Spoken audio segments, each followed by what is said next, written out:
How's it going, guys? It's Jacob again on the one up top. And today we're doing the game that I always dread, the North London derby. We're away to Arsenal. It's a shame we couldn't get any Arsenal fans. I had a couple of Arsenal fans that were going to come on today, but they've had some personal issues, so maybe we'll get them on after the game. But for now, it's just me and my friend Mitch, who I used to work with for quite a few years. You can obviously see who he supports with the kits in the background. So I'm going to be unbiased because there's no Arsenal fans. So I'm going to start off with a little breakdown of Arsenal, because when I, watch Tottenham games, I don't just look at Tottenham. I look at the opposition as well and see how they're doing. And, as much as there's rivalry between Tottenham and Arsenal, we're going to have to discuss them. So, Arsenal have had, I think, 3 wins in their last 5. Their home form is okay, but we all know that when it comes to the North London derby, it don't matter who's wearing in the league, who's on form. That game just goes off regardless. So one stat that I was surprised of with Arsenal is that when I looked at the Premier League top goal scorers, Lacazette scored the same amount of goals as Aubameyang. Oh, really? Yeah, they're both on 9 goals. 9 goals, 1 assist. I was like, oh, that's mad. And Lacazette doesn't really get game time. And for me, on his day, Lacazette's, I think he's a really good striker. He holds up the ball, got a good shot, and he's a confidence player. They said that on TalkSport. They said that Ray Parlour was on there saying, it was like, I'll play Lacazette in that. And then someone else said, we don't play that much. To be fair, because I don't watch many of their games, I don't know. But when he plays, he seems good. Like when he plays, remember that goal he scored against us? Yeah. At the ground, that was last year, wasn't it? Oh, yeah, when they took the lead, the rocket. Yeah, when he slammed it, top corner. So that's what I'm saying. It's a bit different, Arsenal. But for me, if I'm going to be fair. I genuinely believe that Arteta is the manager that I need to keep. But their problem is the hierarchy, because Arteta, everybody, Arsenal fans will 1 minute say he's good, 1 minute say he's not. But for me, Arsenal get let down by a lot of players that were letting other managers down. So if you look at someone like Xhaka, for instance, he let Emery down. He's letting Arteta down in games like he did last week against Burnley, and he was letting down Wenger. Got players like El Neni, who, looking at Arsenal for the last 20 years, El Neni would never be a player that you'd think would even get anywhere near Arsenal. You got, somehow they've still got, I'm sure they've still got Mustafi in there somewhere. He's still there. Do you know what I mean? And then there was Bellerin, who was a good fullback, but then it's like he's very much just doesn't do much for their team. So, but then they've got a mixture of players like that. But then they've got players that are wicked for the future, like their left back, Tierney. Yeah. On his day, he's probably one of the best in the league. When he's running down, he's proper committed. And then they've got Aubameyang, obviously, Lacazette's in and out. So it's just one of those where if they were to give Arteta 3 years and say, here you go, mate, there's 200 million, and then whatever players you sell, you can keep that money as well.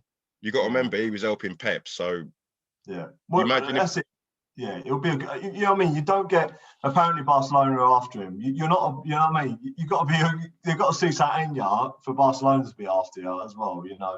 So he'll be a good manager in time. I mean, he's already won the FA Cup, hasn't he? So yeah, exactly. And you got to remember, man. Like I'm a fair fan. So when you look at how they won the FA Cup and the Charity Shield, they beat a top Liverpool, Man City, and Chelsea, who all three teams finished in the top 4, and they dispatched them quite easily. So there is something there. It's just like you said with Barcelona. Arteta was brought up in La Masia, in the same thing as Pep and Messi and all that. So they know that he understands that ideology of football. Now, if you roll with us, if Pep went to Arsenal today, and you said to Pep, do what you want, how many of them players would be at Arsenal this time next year? Hardly any of them. Do you know what I mean? You'd have you probably have Aubameyang. Yeah. I can't even think of. He don't work that much, does he? His work rate ain't great. So who's this? Aubameyang. He don't. I mean, he's got better, isn't he? But he never used to work. Like his work rate was always down there, wasn't it? It was always like walking around and stuff. When they were playing bad, he just weren't there showing up, was he? Yeah, that's it. Yeah. When they play well, then he shows up. So it's one of those, man. I think it's all cool. Oh, go on, you carry on. Sorry. No, that's right. The internet went a bit weird then, so I didn't know you were still talking. No, that's right. I think, I don't know, it's like they've just played Olympiacos. I didn't see the results, but that's probably a good result for them. You know, they're pretty much through in the Europa League, the same as us. So that, you know, both teams can put all their eggs in one basket. And you'd put all your eggs in one basket in this game anyway. Like, you can't be sitting there thinking you're going to rest players in the North London derby. Like, if a manager does that, in my mind, on either side, is criminal. Doesn't matter what's happening. Everybody's got to play in that game. It's just the same way as, you know, Liverpool and Everton fans. They're not going to be resting players for that. Man United, Man City. You know, remember the derbies of Newcastle and Sunderland. Yeah. That used to be the ones, mate. That used to be my favourite one, bar this one for some reason, because the fans would, you know, they'd be ready for war, wouldn't they? Yeah. I mean, so I don't know. It's just with Arsenal, it's like they have got better. You know, there was a time where you know, and you're thinking, oh, they're actually going to get relegated. Like, personally, I didn't want Arsenal to get relegated, because in the back of my mind, I was like, there'll be no North London derbies, man. None of that. Just you can finish 17th, just don't go down. Yeah. You know what I mean? I love that game. It's like, if Arsenal, you know, Arsenal fans will admit that as well. If Tottenham got relegated, as much as you'd have a laugh, you'd be sitting there thinking, "Cool, there's no more NLDs." Yeah, exactly. You know? So we need each other for that. And then, you know, North London's such a small area for a derby, but it's just it's great. So it's just the biggest disappointment is there's no fans there. That's it. That's the game you look for.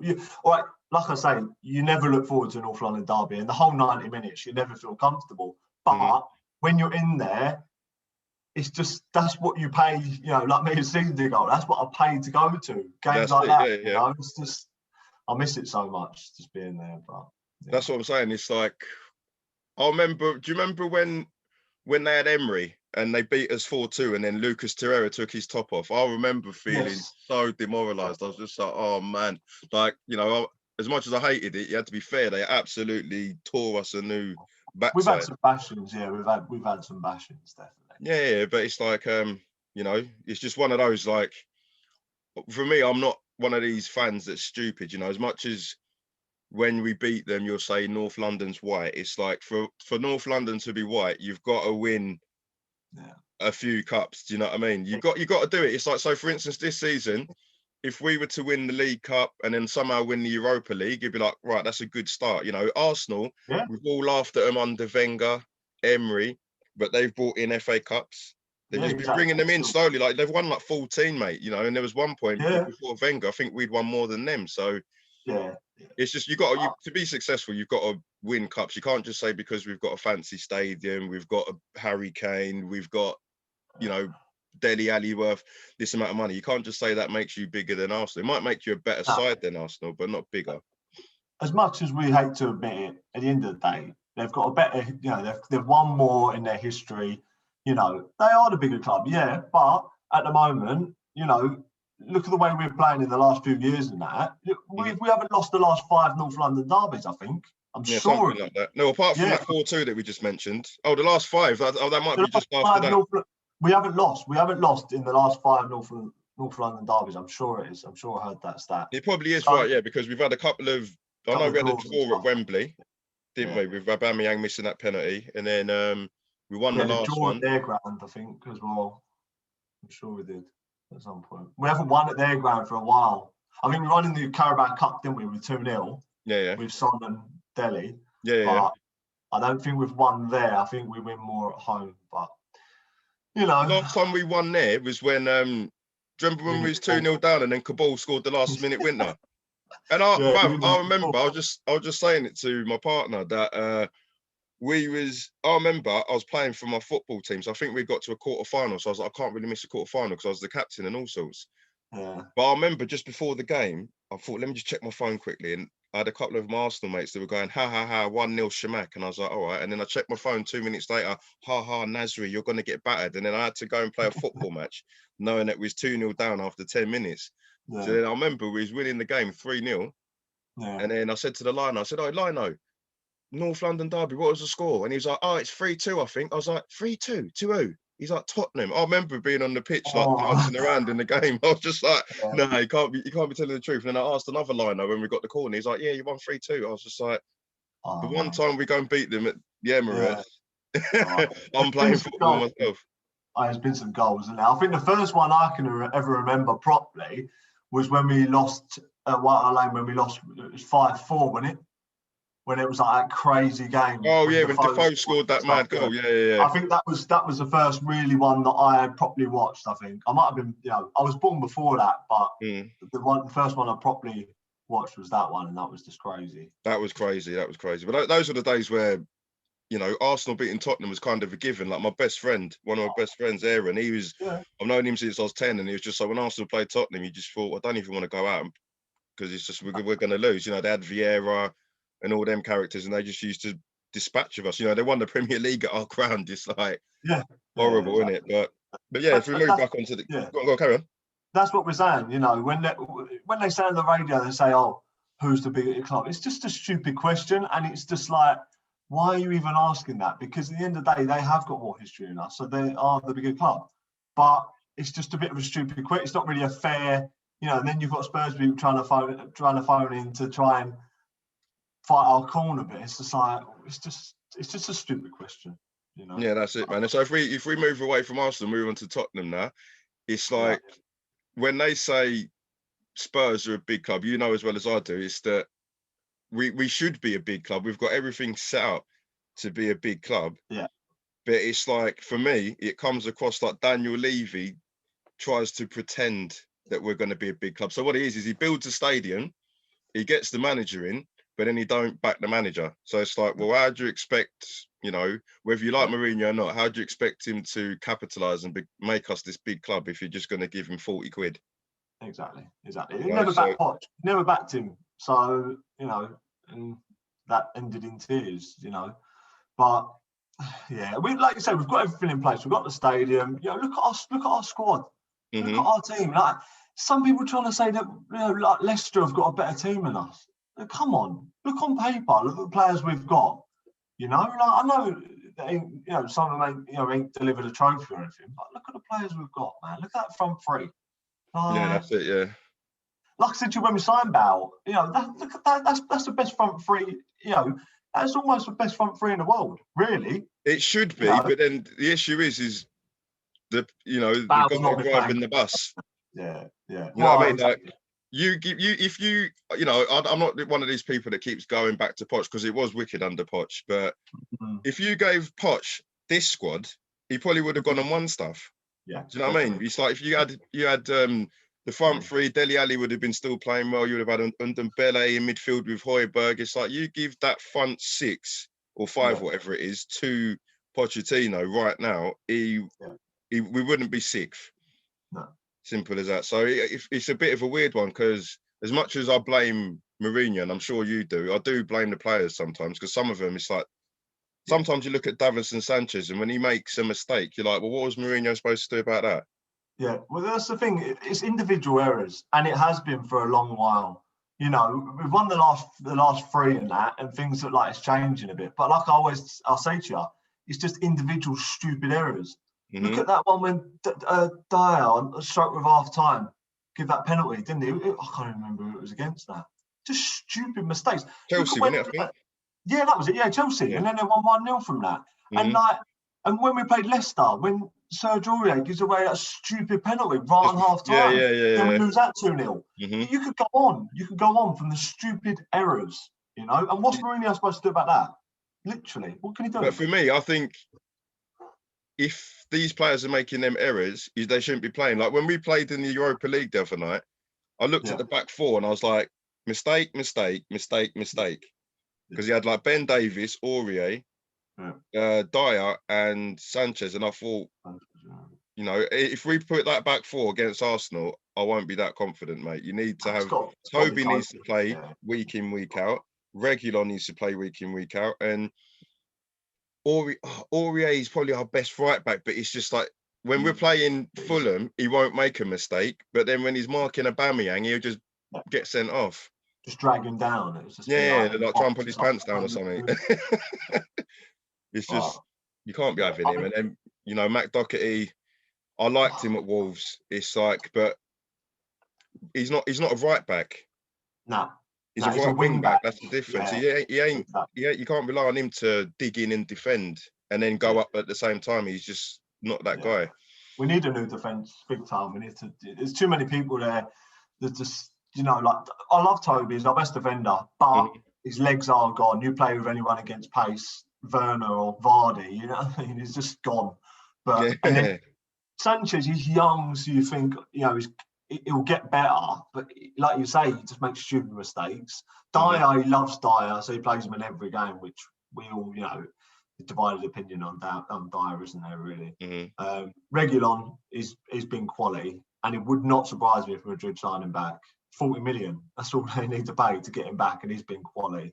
And then you've got the right back, like you say, before, he's our best right back because we haven't got anyone else. Yeah, that's it. So, I don't know, it's just one of those, but no matter how good or bad the sides are in a North London derby, someone makes a mistake. But like you said, most of the time it's because of the atmosphere. Like whether it's at Arsenal or at Tottenham, the atmosphere. You could just stick the telly on sometimes and just put the volume up, and you can just tell that if you was there, it's nuts. But I know what if we're gonna. Now we've had a discussion about both teams. Me and you could go on about Tottenham for 2 hours, but that's not what we're going to do. You got to keep it balanced. But I'll ask you, for one, who do you think's going to be the main men in this game for either side? And once we've discussed that, on what you think the score's going to be. Son's got to show up sooner or later. The last few games, he's been quiet. You see all them things on social media where he's getting upset when Kane and Bale, like, loving it. Yeah. I think he might turn up. I think he might turn up and run the show tomorrow. I really do. And you know me. I like Son, but I'm not his greatest fan. But I've just got a feeling he's going to turn up tomorrow. And then for them, it's like I say, if Lacazette plays or something like that, maybe Aubameyang. But even that Smith Rowe, he looks quality. He's been injured, but apparently he might be back. But they've got the other guy. What's his name? Odegaard. I've seen a couple of highlights of him, and he looks all right. So even if he plays, it's like same when we used to have North London derbies, and it was Ozil. I wasn't bothered about Ozil because I just think Ozil on the ball, fine. But if we just make sure we ain't got the ball, we're playing against 10 men. Exactly. Yeah. So these new people, when these North London derbies might show up, and might change a thing. Score. I think a draw. I don't know. I would love it. 1-1, 2-2. I don't know. It's hard to predict. You can never predict an North London derby. And like I say, you never go into it confident, even though we're playing well and that. Maybe I'm confident. I'm just not saying it. But I reckon. How it is for me. I don't know. As a Spurs fan, it's like just when you get confident, you're like, no. You support Tottenham, mate. You could go and win 5 games on the bounce. You'll be at home to Chelsea, and you're like, yeah, we'll do him. And then as soon as you go, yeah, we'll do him, you're like, no, we won't. So if I'm going to say key men for Arsenal, I agree with you. I'd say Lacazette, because for me, especially in the North London derbies that he's played in, he's got that passion that Ian Wright used to have for Arsenal. It's like it means it comes across like it means more to him than just playing for Arsenal. It's like he always has a good game against Arsenal. But if I'm going to choose someone different from yourself, I'd probably go with maybe a Thomas Partey, because he's going to be in charge of stopping the ball against it's getting to a Bale, a Kane, and a Son.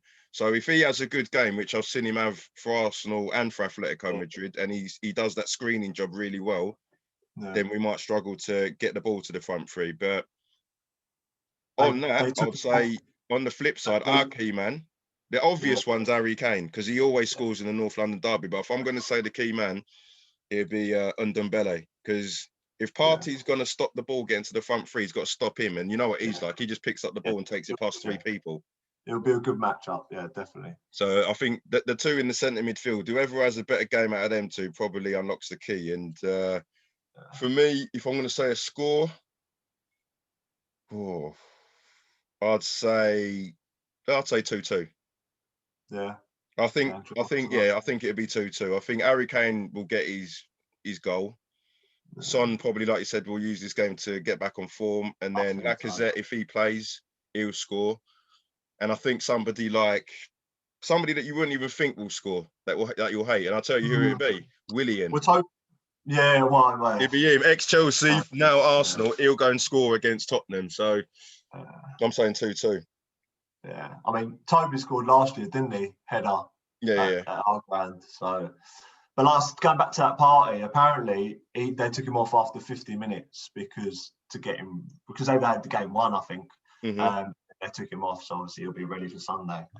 So yeah, like you said, it'd be a good battle in there, definitely. And hopefully he does what he did in the last game, just decides to just walk off the pitch when we're about to score. You know what I mean? He's going to want to rectify that. Like that was a bit of a madness. I remember watching that. Son scored. I'm jumping around with my daughter, but then I looked at Arteta and pushing him on. I was just like, what's going on there? Yeah, it's crazy. But it'd be a good game. I'm not going to lie. I don't feel confident that we're going to win because the last time we beat Arsenal at their ground was when I was playing football for a previous team, and I think at that time it must have been about 7 years ago, something like that. You got to think we still had Cabal, mate. So, and Van der Vaart. I think it was 2009 because 2008 was when we won the League Cup, and we had Woodgate then, and I don't think Woodgate was there, so I think it might have been 2009 or 2010. I think. Yeah, something like that. Yeah. It feels like that because we had Van der Vaart, Gareth Bale was on form. Yes. Yeah. I think we still had Defoe. I think he came on in that game. I try and remember the kit. We wore, and then I know who was still there. So we had the one with the blue and white stripe going across. Yeah, I remember the kit. Yeah. So that was the year we got Champions League, wasn't it, with Crouchy, or was that year? That was the year after. I think it might have been. Crouchy didn't play in that game. No, but it was Van der Vaart and Defoe. I think we had that front. Yeah, because that was the year we beat AC Milan in the San Siro. That was that year. Yeah, it was. Same year. Yeah, it was. Yeah. So So if there's any Arsenal fans that want to jump on in the future, and have a chat, that's cool. Any Tottenham fans and any fans of any ilk, I just like me and Mitch are doing that. Me and Mitch normally do this after every Tottenham game, whether we're pissed off or happy anyway. So it's like, it's good to talk to you, Mitch. We always talk about it anyway, but what we'll do, like I said to everybody else, is that obviously we'll go away now, watch the game tomorrow, and then either tomorrow or Monday, we'll have a catch up and review the game, and then we'll just keep doing it with every Tottenham game. And then when it gets to the end of the season, for everybody, including yourself, we'll have the Euros. So, if we're allowed out, then cool. If we're not, we'll do a few videos on England and the European Championships. So, all good, Mitch. So, up the Spurs. To Arsenal fans, I wish you all the best as well in the game. I've got my family. I've got so many Arsenal fans, so I have to be fair. So, all the best. Have a good weekend, mate, and we'll catch up tomorrow, mate. Definitely. All right, take care, Mitch. See you in a bit. Come on, you Spurs. You come on, you Spurs, mate. See you later. See you later.